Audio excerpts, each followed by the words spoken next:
Na Europa Ocidental, após a queda do Império Romano do Ocidente, a gente tem a formação dos chamados reinos bárbaros, sempre tomando cuidado com essa palavra bárbaro, né? Porque ela é um juízo de valor. Os chamados reinos bárbaros ou reinos bárbaros cristãos. Na verdade, a unidade em torno da cidade de Roma acabou e ocorre aqui uma fragmentação do poder político.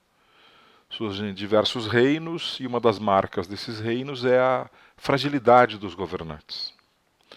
Esses reinos, na sua estrutura de governo, tinham uma marca importante, que era o chamado comitatus, uma tradição germânica de divisão da terra para governar entre os guerreiros.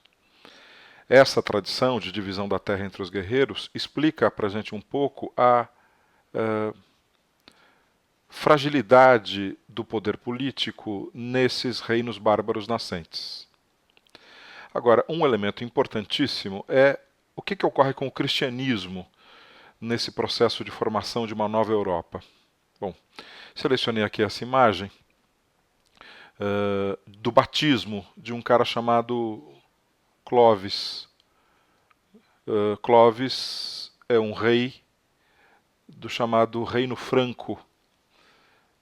Ocupava centralmente a região da atual França. Esse gesto do batismo do Clovis, aqui numa pintura do século XVI, ilustra muito bem a relação entre o rei e a instituição igreja. O rei frágil se aproxima da igreja buscando essencialmente isso aqui, ó, legitimidade. Porque a igreja é a única instituição forte que sobreviveu à queda de Roma. Então ele está buscando aqui se aproximar do cristianismo para ganhar força junto à população. Isso é 20 anos depois da queda de Roma. Então, para pensar mais um pouco nesse assunto, eu selecionei aqui esse texto de um membro da igreja chamado Gregório de Tours, em que ele diz assim: o sacerdote, tendo-se posto em contato com Clovis, levou-o pouco a pouco e secretamente a acreditar no verdadeiro Deus Criador do céu e da terra. Significa que Clovis, aos poucos, vai abraçando o cristianismo defendido pela igreja. E renuncia ao seu modelo religioso. Aí ele fala assim: o rei, tendo, pois, confessado um Deus todo-poderoso na Trindade, foi batizado em nome do Pai, do Filho e do Espírito Santo. Então, o batismo do Clovis é mais um ponto de afirmação do poder da igreja. A igreja e o cristianismo serão um dos principais elementos da identidade da sociedade medieval. Bom, bem mais adiante, o Clovis é século V, na passagem do século VII para o século VIII, a gente tem esse rei importantíssimo aqui, que é o Carlos Magno.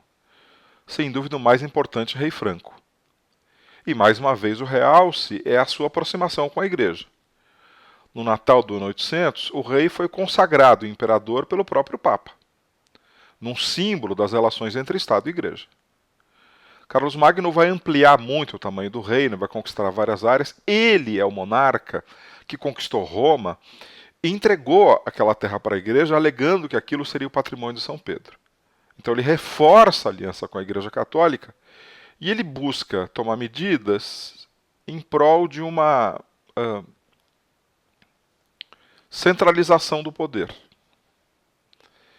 Ele se destaca exatamente por tentar reforçar a aliança com a igreja e garantir uma melhor centralização administrativa, que é o que a gente tem, por exemplo, nessa imagem aqui, né? Nós temos aqui a figura do rei, do Carlos Magno, ao lado de um filho, e abaixo um membro do clero. E o que ele está anotando? As leis transmitidas pelo Carlos Magno, que deveriam ser obedecidas por todo o reino. Então, um membro do clero anota as leis ditadas pelo rei. Então, mais uma vez, a gente está diante da questão da aliança desse monarca com a Igreja Católica.